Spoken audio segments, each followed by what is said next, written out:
할렐루야. 오늘 창세기 1장 26절로 28절을 중심으로 창조성 이 같은 제목으로 은혜를 나누도록 하겠습니다.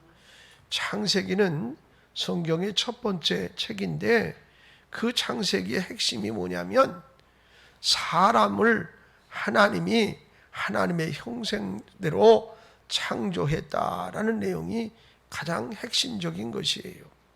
즉 사람이 하나님의 형상대로 창조함을 입었다라는 말은 사람의 우월성, 사람의 독특성, 사람에게 창조성 이런 것들이 들어있다라는 얘기가 되겠습니다. 그러니 여러분 자신이 어떠한 존재임을 안다면 더 많은 일을 할 수가 있고 또 더 큰 일을 할 수 있는 기회를 얻게 되리라 있습니다. 하나님의 형상을 입은 사람들은 창조성이 있어요. 그렇기 때문에 스스로 새로운 기회를 열어갈 수 있는 능력이 주어져 있다라는 겁니다. 다른 모든 것들도 하나님이 창조하신 것만은 사실이지만 하나님의 형상대로 지었다라는 말은 없어요. 유일하게 사람만 하나님의 형상을 닮았노라 그 말이에요. 여러분 사람의 존귀함이 여기서부터 시작되는 것인 줄로 믿습니다. 아무리 천하게 보이는 사람이라 할지라도 하나님의 형상대로 지음을 받았기 때문에 창의성이 있는 존재인 것이에요. 오늘은 그 창의성 있는 사람에 대한 말씀을 나누면서 같이 은혜를 나누는 귀한 시간 되도록 하겠습니다. 첫째로 하나님의 형상을 입은 사람이 되어야 한다라는 것이에요. 왜? 우리가 하나님의 형상으로 지음을 받았기 때문에. 창세기 오늘 본문 1장 26절 27절 말씀이 바로 그 말씀입니다.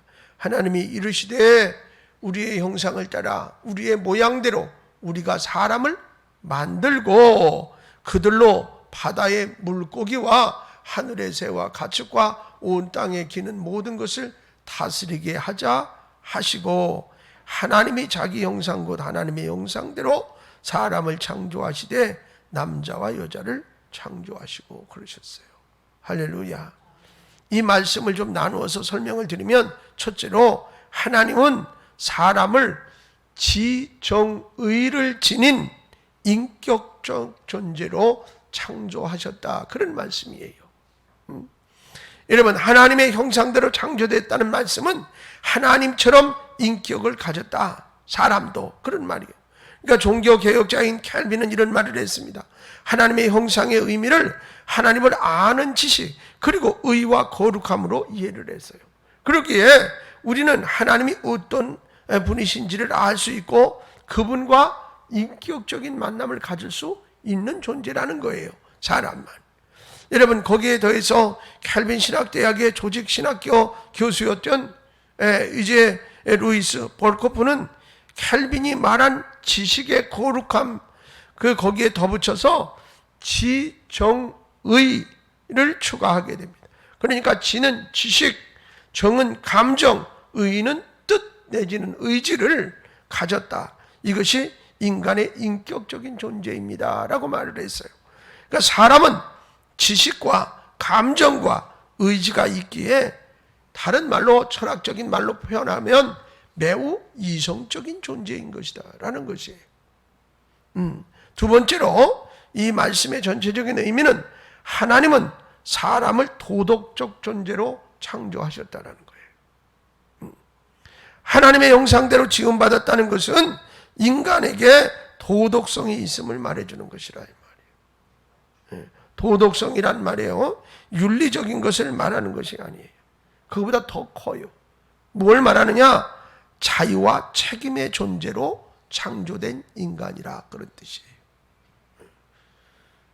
우리에게 하나님께서 자유의지를 주셨고 그 자유의지대로 행동을 했으면 그것을 어떻게 책임져야 할 사람으로 만드셨다는 거.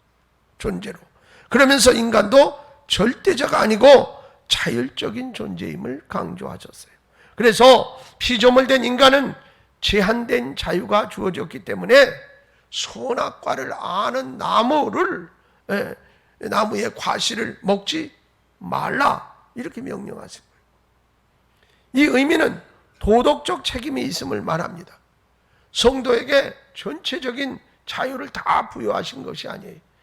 이 도덕적인 범위 안에서의 자유를 주셨느라 그런 말이에요. 그래서 성도가 성화된 단계에 들어가면 창조자의 형상에 대한 지식을 가지게 되고 새롭게 되므로 할 일과 하지 말아야 할 일을 분별하는 자가 됩니다. 말씀으로 이것을 받침해 보면 골로새서 3장 10절에 보니까 새 사람을 입었으니 이는 자기를 창조하신 이의 형상을 따라 지식에까지 새롭게 하심을 입은 자니라 이렇게 말씀하셨어요. 그러니까 창조자의 형상에 대한 바른 지식을 가져야 우리도 새로워질 수 있느라 그 말이에요. 인격에는 지적 작용이 있기 때문에 지식이 새로워지지 않으면 우리의 인격에는 변화가 나타나질 않아요. 그래서 어려서부터 가르치는 거예요. 가르치는 거. 가르쳐야 이것을 변화가 나타나고 행동으로 옮겨지고 그러는 거예요.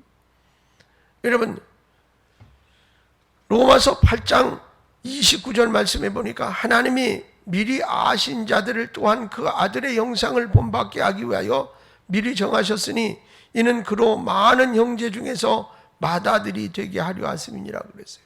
여기 미리 아신 자란 이 말은 뭐예요? 예지를 말하는 거예요. 예지의 능력. 그러니까 미리 아시고 주님의 형상을 본받기 위해서 택하여 주신 자들이라 이런 뜻이 되겠습니다. 그러므로 우리가 하나님을 아는 지식을 통해서 새로워져야 그리스도인으로서의 도덕적 책임 있는 존재가 될 수 있는 것입니다. 여러분 그러니 다시 말하면 성도는 성도로서의 삶을 살아야 그것이 바른 삶이라 그 말이에요. 사람은 사람답게 살아야 사람인 것이에요. 모양과 모습은 사람이지만 행동을 어떻게 동물처럼 하면 그래서 어른들이 뭐라 그래? 개, 돼지 맛도 못한 사람 이렇게 표현을 하는 거예요. 모양은 사람인데 행동 거지는 어쩌면 그러냐? 이 말은 도덕적인 즉 하나님이 하라는 것은 하고 하지 말라는 걸 하지 않고 이런 기준 안에서 살아야 되는데 그 범위를 벗어나면 사람 형상을 가졌지만 그는 사람으로 취급받지 못할 만큼 못된 동물일 수도 있다라는 것입니다. 여러분 그렇기 때문에 우리는 도덕적 책임 있는 존재인 것이다. 그것을 하나님이 우리를 창조하실 때 도덕적 존재로 창조하셨기 때문에 그렇습니다. 세 번째로 하나님은 사람을 영성이 있는 존재로 창조하셨어요. 아주 중요한 말씀입니다.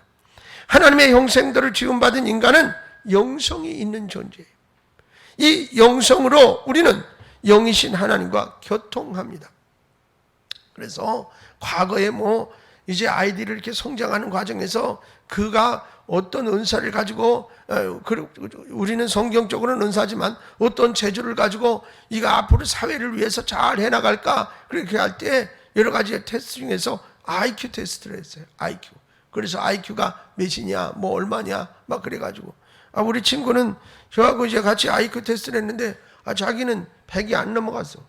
그 화가 잔뜩 나가지고 나하고 말을 안 하는 거예요. 그게 뭐라고? 근데 그때는 또 좀 그게 그 사람이 머리가 좋냐 나쁘냐 아니면 이런 걸 평가하는 기준이 되긴 했어요. 그러다 보니까는 그렇게 그래서 자기하고 나하고 비교해 보면 그 친구가 나보다 더 키도 크고 잘생긴 것 같아. 그런데 IQ는 나보다 훨씬 떨어지니까 그래서 그런지 나를 보는 태도도 다르고 말도 잘 안 붙이고 한동안 그랬던 기억이 있는데 여러분 그것이 뭐라고? 그것도 100% 정확하지도 않거든요. 근데 나중에 이제는 뭐냐면 조금 세상이 달라지고 그러면서 이제는 EQ를 얘기했다고요. 그래서 그냥 감성 지수 이런 것들이 사람에게 살아가는데 더 중요하다 이런 얘기를 했단 말이에요. 그러다가 나중에는 이제 뭐냐면 SQ를 얘기했어요. 사람이 영성을 가지고 있다는 것을 사회학자들도 인정하지 않을 수가, 이미 가지고 있음에도 불구하고 인정을 자꾸 안 하려고 그러다가 이게 이제 인정하지 않을 수가 없는 그런. 그래서 뭐 요새는 뭐 IPTS인가 뭐 해가지고 뭐 그걸 나누는데 저는 아직 안 나눠봐서 제가 뭔지 모릅니다. 그렇지만 그래서 옛날 사람들은 뭐냐, 혈액형이 뭐냐, 그거 가지고 성격이 좀 어떠냐 뭐 이렇게 따지고 이제 그러는데 사실은 그것도 거의 정확하지 않습니다만 어쨌든 자꾸 그걸 나눠서 보려고 그러고 이 사람은 어떤 성품과 성격을 가졌는가 기본적인 것을 테스트하려고 그럽니다. 그런데 성경은 분명히 이야기하기를 하나님께서 하나님의 형상을 닮았다고 그랬고 그 형상 속에는 뭐냐면 영적인 존재를 가지고 있다라는 것을 말씀하셨어요. 그래서 여러분, 영성이 없으면 이 영성으로 우리는 하나님과 교통하고 하나님과 통할 수 있는데 이 영성이 없으면 영이신 하나님과 어떻게 교제할 수가 없어요. 여러분, 아무리 훌륭한 핸드폰을 가지고 있다 하더라도 전원을 꺼놓으면 통할 수가 없어요. 그런 것처럼 하나님과 우리가 통할 수 있는 방법은 영이 살아있어야 하는 거라. 영성이 결여가 되면 아무리 조직이 잘 되고 체간이 있어도 그런 교회 또한 무너질 수밖에 없어요. 여러분, 우리가 기도를 많이 하는 이유가 영적으로 하나님을 알고 그 하나님과 온전한 사귐을 갖기 위한 하나의 방법이기도 해요. 기도가. 그래야 하나님의 보시기에 좋은 존재가 됩니다.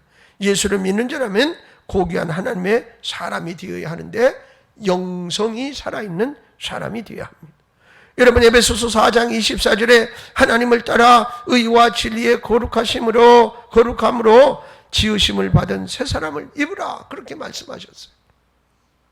하나님의 형상이 죄로 인해 깨어진 사람들은 영이 죽은 사람들이라는 거예요. 그래서 하나님의 형상을 상실해버린 사람들이라. 바로 인해서 살인하고 미워하고 자기 욕망에 사로잡혀 살아가는 사람들을 말하기도 합니다. 인격도 도덕도 영성도 상실해버린. 가끔은 이제 뭐 이런 뉴스 매체나 이런 걸 통해서 보도받는 데를 보면 어떻게 사람인데 저렇게 할 수가 있을까? 근데 할 수 있어요. 왜 그러냐면 지금 여기 말하는 것처럼 영이 죽은 사람들은, 그러니까 사람의 어떤 본질을 잃어버린 거예요.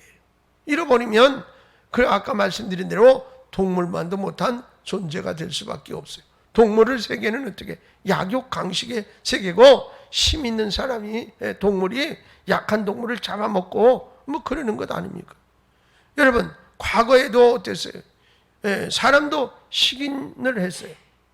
때는 이런 그 영성이 사라지거나 그것이 눌려 있으면 사람임에도 불구하고 이런 도덕적인 이런 것들이 다 사라져 있기 때문에, 억눌려 있기 때문에 이제 온전한 그 사람으로서의 삶을 살지 못하게 되죠.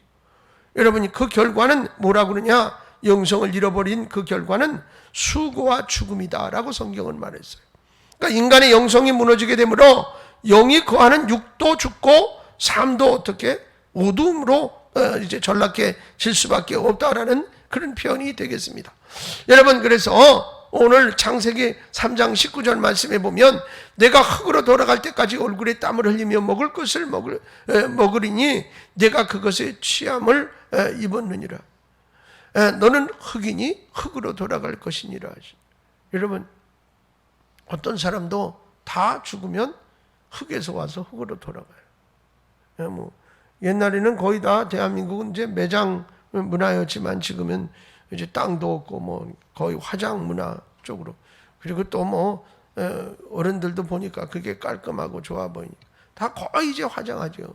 매장은 그렇게 많지 않습니다. 그런데 그것도 뭐예요? 흙으로 돌아가는 거예요. 흙으로. 여러분, 로마서 1장 21절에 하나님을 알되 하나님을 영원롭게 아니하며 감사하지도 아니하고 오히려 그 생각이 허망하여지며 미련한 마음이 어두워졌나니 그랬어요. 이게 영성이 이렇게 죽어지거나 영이 그 힘을 잃어버리면 이런 현상이 나타나요. 그래서 하나님은 우리 영혼을 구원하시기 위해서 그래서 예수 그리스도를 보내주셨고 그 예수를 믿음으로 물과 성령으로 거듭나면 영이 새롭게 태어나는 것이다. 새롭게 태어나는. 그 결과 하나님의 형상이 그리스도 예수를 따라 새롭게 입혀짐으로 그래서 영혼육이 온전케 되고 그러므로 말미암아 우리의 구원은 전인적인 구원이 되는 것입니다. 여러분 데살로니가전서 5장 23절 말씀을 보세요. 평강의 하나님이 친히 너희를 온전히 거룩하게 하시고 또 너희의 온 영과 혼과 몸이 우리 주 예수 그리스도께서 강림하실 때에 흠없게 보존되기를 원하노라 그랬어요. 어떤 교회의 장로님하고 대화를 할 기회가 있었는데 그분이 그렇게 얘기를 하세요. 뭐냐면 이게 그 사람 몸을 이 말씀을 빗대어서 이제 설명을 하시는 거예요. 잘 보존해야 된다는 거예요. 그래서 신체가 일부가 사고로 인해서 다리가 절단되거나 팔이 절단되면 그걸 잘 보관해야 된다는 식으로 얘기를 하시더라고요. 그래서 제가 그랬어요. 아니 어차피 죽으면 다 흙으로 돌아가고 없어지고 하나님이 말이죠. 부속품 하나 없어졌다고 그래가지고 다시 살려서 영적인 변화를 통해서 그 변화된 사람을 우리가 볼 때에 그것도 아무것도 없는 곳에서 말이지 사람도 만드시고 천지를 다 만드시고 말씀을 하신 분이 장로님 하나님을 장로님의 좁은 소견에 이렇게 그로 하나님을 이해하고 가두지 마세요. 옛날에 이제 철학자가 그런 말 하지 않았어요. 어떤 사람이 동굴 안에서 사는 거예요. 그 세상을 한 번도 안 내다봤기 때문에 동굴 모양만큼만 세상을 볼 수 있어요. 그런데 여러분 그 세상을 그 동굴을 띄워서 밖으로 나오면 세상이 얼마나 대단한 게 많냐. 그러니까 매일 동굴 안에 그 모양대로만 세상을 바라보는 그런 한계의 이제 삶으로 하나님을 내다보지 마세요. 하나님은 우리의 마음으로도 가둘 수도 없고 하나님을 우리의 것으로 우리의 언어나 우리의 글로 표현할 수도 없을 만큼 하나님은 위대하시다. 그러면서 제가 그런 얘기를 한 기억이 있는데 여러분 그러므로 구원받은 자들은 하나님의 형상을 회복한 자들이다. 할렐루야. 그러니 회복한 자들답게 살아야 하는 것입니다. 두 번째로 하나님의 형상을 입은 자들은 무엇인가를 창조해내는 자들이다. 여러분 오늘 28절 말씀에 보니까 하나님이 그들에게 복을 주시며 하나님이 그들에게 이르시되 뭐라고 그랬어요? 생육하고 번성하며 땅에 충만하라. 땅을 정복하라. 바다의 물고기와 하늘의 새와 땅에 움직이는 모든 생물을 다스리라 하시니라 그랬어요. 하나님이 사람을 만드시고 이런 권한을 주셨어요. 능력을 주셨어요. 종교개혁자 마틴 루터는 이 일에 대해서 뭐라고 그랬냐면 당신이 잘 들으세요. 집에서 하고 있는 일은 당신이 마치 하늘에서 하나님을 섬기는 것만큼이나 소중한 가치가 있다. 가령 요리하고 집안일을 또 청소하는 일은 보잘것없는 일이 아니라 그 일은 하나님을 섬기는 일로 수도사들이 금욕생활하는 것보다 더 귀한 찬양으로 하나님께 받아들여진다. 이렇게 말을 했어요. 그러니까 내가 사는 삶의 현장에서 꼭 해야 할 일을 최선을 다해서 다하면 하나님께서 영광 거두신다는 거예요. 그러니 그것이 이 가정에서 살림을 사는 즉 설거지를 하고 밥을 짓고 이러는 일과 또 밖에 나가서 지금은 그렇지 않지만 구별이 그렇게 안 되지만 옛날에는 남자분들은 대체적으로 밖에 나가서 일을 하지 않았어요. 그럼 남자들이 그런다고 직장 생활이 얼마나 어려운지 너 알아? 막 이러면서 막 그러면 돈을 벌어다가 먹고 살게 해주니까 예 이렇게 했는데 여러분 성경은 그렇게 말하지 않아요. 집안에서 하는 일도 수도사들이 금욕 생활하는 것보다 귀중한 일이라. 그러니 여러분 집안 살림이나 밖에 살림이나 다 같다는 거예요. 그러면서 뭐예요? 얼마나 최선을 다해서 그 일을 행하느냐라는 것이 중요해요. 여러분, 이 나눔에 각각 다름을 인정하면 서로 싸울 일이 없잖아요. 여러분, 그러면서 하나님께서 우리에게 일을 주셨노라. 일. 그리고 내가 일하니 너희도 일하라고까지 말씀을 하셨노라. 이 일은 우리에게 복이라. 할렐루야. 여러분, 건강해서 걸을 수 있는 것이 복이고 일할 수 있는 것이 복이라. 일 안 하고 좀 먹고 살 수 없나? 복을 걷어차는 일을 하면 안 돼. 일할 수 있으면 복이야. 우리 현역에 계실 때 참 열심히 일했던 권사님들이나 이런 분들이 지금은 뭐 그때만큼은 일은 안 하시잖아요. 그렇죠? 그래도 지금도 하나님께서 우리에게 할 일을 남겨놓으셨어요. 기도하는 일도 일이야. 또 남을 위해서 봉사하는 일도 일이고. 여러분, 나에게 건강을 주시고 나에게 들을 길을 주신 것은 상대방의 말을 잘 들어주는 것도 일이야. 그래서 일할 수 있는 게 복이다. 하나님께서 우리에게 주신 소명은 충만하라, 정복하라, 다스리라는 거예요. 단순히 밥이나 먹고 살라는 것이 아니라 하나님의 형상을 입은 자로서 창조성 있게 주어진 일을 잘 경영하라는 겁니다. 하나님은 우리에게 창조적인 일을 할 수 있는 창조성을 분명히 주신 줄로 믿으시기를 바랍니다. 그래서 여러분, 이 첫 번째로 창조성을 발휘해서 세상을 정복하고 다스려야 할 책임이 우리에게 있는 거예요. 하나님은 우리에게 모든 생물을 다스리라 이렇게 명령을 하셨는데, 이 명령은 크게 두 가지로 나누는데, 하나는 뭐냐면 복음 명령입니다. 복음을 전파해서 이 복음으로 세상을 다스려야 된다라는 의미가 포함되어 있고, 또 문화 명령입니다. 세상에 뭐 나무도 동물도 생물도 이런 것도 우리가 책임지고 잘 돌보고 가꿔야 할 책임이 있다라는 말씀을 하신 거예요. 여러분, 이 명령은 창조성을 통해서만 가능한 것이라는 거예요. 여러분, 창조성이란 상상력이 넘치는 새로운 아이디어를 실현할 수 있는 그 실현해서 변화시키는 어떤 행동, 이것을 의미합니다.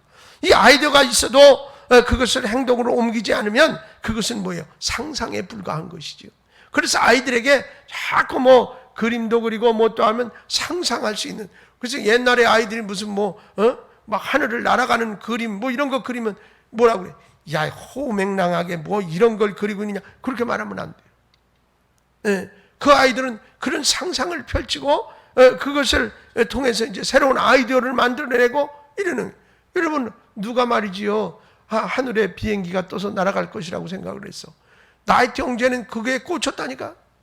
그래가지고선 그냥 무슨 뭐 허접한 종이 비행기 같은 거 만들어가지고 막 생명을 걸고 막 뛰어내리고 말이죠. 이런 사람이 있어서 그래서 우리가 비행기 타고 왔다 갔다 하고 그러는 거예요. 여러분, 그리고 에디슨과 같은 발명가 엉뚱한 것 같잖아요. 또 그런 것들이 꿈으로 막 꾸면서 그것이 이루어지고. 여러분, 아무리 저기에도 계란 갖다가 품고 앉아있는 아이는 없잖아. 근데 우리가 보면 굉장히 엉뚱하잖아요. 근데 얼마나 발상이 기이합니까? 여러분, 그래서 이런 어떤 행동들이 아이디어가 있어도 행동으로 옮기지 않으면 그것은 상상이라. 창조라는 말 자체가 때로는 어떻게 행동을 요구하기 때문에 그래요. 우리가 무엇인가를 발명할 때나 어떤 문제를 풀 때 혹은 예술 작품을 만들 때 창조성을 사용하는 거래요. 특별히 모든 예술 행위는 창의적인 그런 어떤 생각들이 담겨 있어야 가치가 있습니다. 그러기 위해 예술인에게는 창조적인 능력이 다른 사람보다 더 필요하죠. 창조적인 작품을 쓰는 작가가 새로운 아이디어나 영감이 떠오르지 않으면 어떻게? 이 작품 활동을 지속할 수가 없습니다. 그럴 때는 때로는 이제 여행을 한다든지 아니면 새로운 경험을 쌓으면서 거기서 영감을 얻으려고 애를 쓰죠.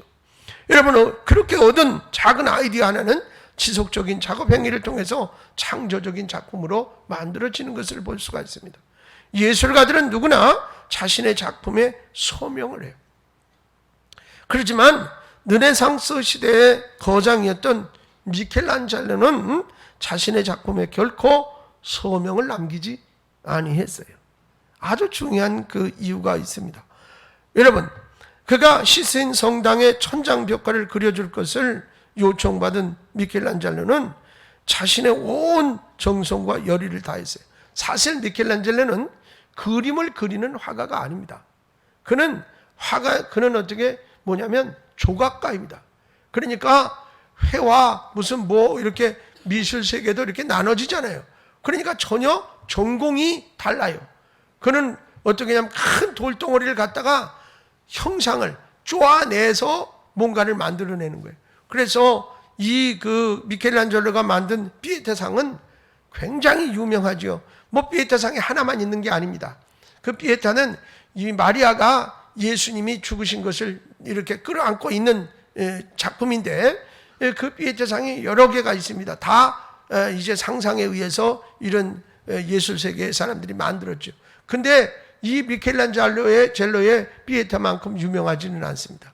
그리고 다비드상, 즉 다윗상, 그 그림도 그 조각상도 이 미켈란젤로 작품을 최고로 치고, 아주 뭐 당대 지금도 미켈란젤로는 유명한 화가이면서 예술가죠. 그런데 이 사람은 그림을 벽에다 그리는 벽화를 한 번도 그려보지 않았어요.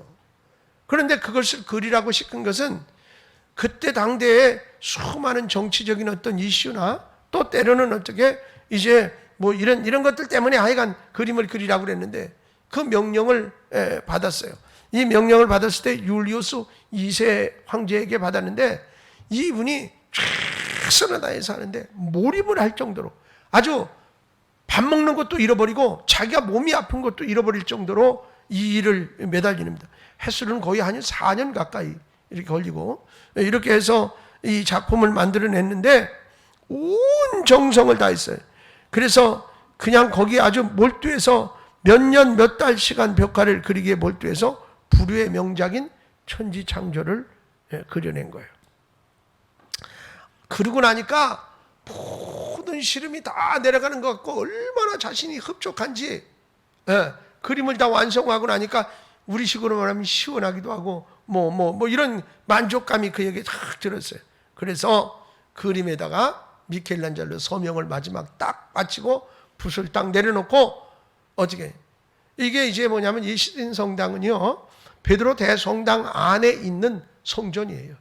근데 이걸 시스틴 성당이라고 다시 부르는 것은 워낙 크기가 커서 그래서 그렇게 부르는, 다시 말하면 큰 성전 안에 소예배당 이렇게 보시면 되겠는데, 그렇게 얘기를 합니다. 근데 여기서 그걸 이제 하고서는 서명을 하고 탁 나왔어. 바깥에 딱 나오니까 햇빛이 눈부시고, 그래서 그냥 어둠침침한 그런 곳에서 그림을 그리다가 갑자기 밖으로 나오니까 눈이 부시잖아요. 그러면서 눈을 비비고서는 세상을 둘러보니까 세상이 그렇게 아름다울 수가 없어. 그때 가슴을 울리는 하나의 느낌이 있었는데, 그게 뭐냐면 하나님이 만드신 창조 세계보다 아름다운 건 없다. 아무리 훌륭하게 그걸 흉내내서 그림을 그리거나 조각을 해도 하나님이 만드신 창조 세계보다 아름다운 건 없다. 그래서 내가 뭐라고 다시 들어가서 자기 서명을 다시 덧칠해서 지워버리고, 그 이후로 어떤 작품을 만들어도 그는 서명을 남기지 않았다고 그래요. 여러분, 그러니 우리가 알고 있는 이 천지창조는 정말 대단한 작품입니다. 그가 나중에 최후의 심판이나 뭐 이제 아까 말한 이 피에타나 이제 다비드, 즉 다윗상 뭐 이런 것들을 만들고 했지만, 이 작품 아주 당대 그리고 지금까지도 아주 유명한 작품임에도 불구하고 그는 서명을 남기지 그 이후로 안 했어요. 그가 썼던 시를 한 편 제가 읽어보려고 그러는데, 그의 마음이 거기에 다 담겨 있어요. 하루라도 당신을 만나지 못하면 어디에도 평안이 없습니다. 당신을 만날 때 당신은 마치 굶주린 자의 맛있는 음식과도 같습니다. 당신의 웃음 지을 때 나는 용광로처럼 불타오릅니다. 당신이 말을 걸어주면 나는 얼굴을 붉히지만 모든 괴로움은 일시에 사라지지요.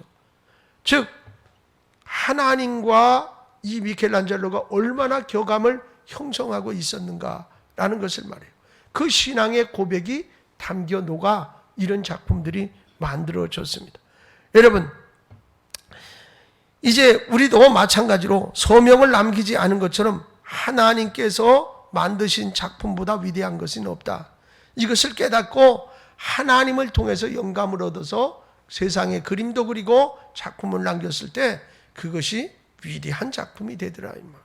두 번째로 하나님의 형상을 입은 성도는 창조교적인 존재로서 자신만의 독특한 것을 만들어낼 수가 있습니다. 여러분, 여러 사람들이 지혜를 모아 잘 정리하면 창조성은 더 강력해지고 더 커질 수도 있어요. 오늘 말씀에 생육하고 번성하여 땅에 충만하라고 하신 명령대로 영감 있는 성도들은 창조성을 발휘해서 세상을 정복하고 또한 거기서 리더자 역할을 합니다. 그러므로 성도는 어떤 영감이 떠오를 때까지 기다리지 말고 기대감을 품고 더 활발히 활동해야 한다라는 거예요. 다시 말하면 아이고 나는 아무 재주도 능력도 없어. 지난 시간에 은사에 대한 것을 말씀드린 것처럼 우리 한 사람 한 사람에게 한 가지 이상의 은사는 다 있어요. 열심히 움직이면 그것이 더 개발되어져서 여러분 이럴 때 여러분 우리는 더 크고 비밀하게 하나님 앞에 사용되어질 수 있는 줄로 믿습니다. 그러므로 이 창조성은 이제 누구에게 한 사람에게만 주어진 것이 아니라 하나님의 형상 속에 담겨진 것이고 그 형상을 죄로 말미암아 잃어버렸지만 예수 그리스도를 믿고 구원받아 그 창조성을 회복한 우리에게 더 큰 능력이 됨을 우리는 기억해야 합니다. 그래서 하나님의 형상을 입은 성도는 창조적인 존재인 것입니다. 우리 각자에게 주신 창조적 재능이 우리 안에 있습니다. 그러므로 자신만의 독특한 그 무엇인가를 만들 수가 있어요. 그러기 위해서 무슨 일이든지 가능하다라는 긍정적인 사고를 가지고 현재의 제약을 뛰어넘어서 미래를 향해 나아가는 창조성 있는 사람으로 하나님 앞에 쓰임받아야 할 줄로 믿습니다. 마지막 말씀을 같이 읽고 오늘 말씀을 정리합니다. 고린도후서 5장 17절 말씀입니다. 같이 읽습니다. 그런즉 누구든지 그리스도 안에 있으면 새로운 피조물이라 이전 것은 지나갔으니 보라 새 것이 되었도다. 할렐루야. 사랑하는 여러분, 나는 못하지만 하나님께서 이미 우리에게 이 창조성의 능력을 부여해 주셨는데 아까 말씀드린 대로 죄로 말미암아 이것을 다 상실하고 잃어버려서 인간의 죄악된 모습으로 타락했는데 예수 그리스도로 말미암아 우리가 구원받고 이 지정의의 것들을 다 회복했어요. 그래서 우리는 인격적으로 이제 하나님을 만날 수 있는 자격을 얻었습니다. 그 안에 이 창조성도 담겨 있어요. 그러므로 말미암아 여러분 긍정적인 사고를 가지고 지금 이 일을 만났을 때 나는 못해, 나는 안 돼가 아니라 나는 할 수 있어. 왜? 하나님이 능력 주시며. 그런 마음을 가지고 여러분 모든 문제를 해결하고 또 승리하며 하나님께 영광 돌리는 복된 성도 되어지기를 주님의 이름으로 축복합니다.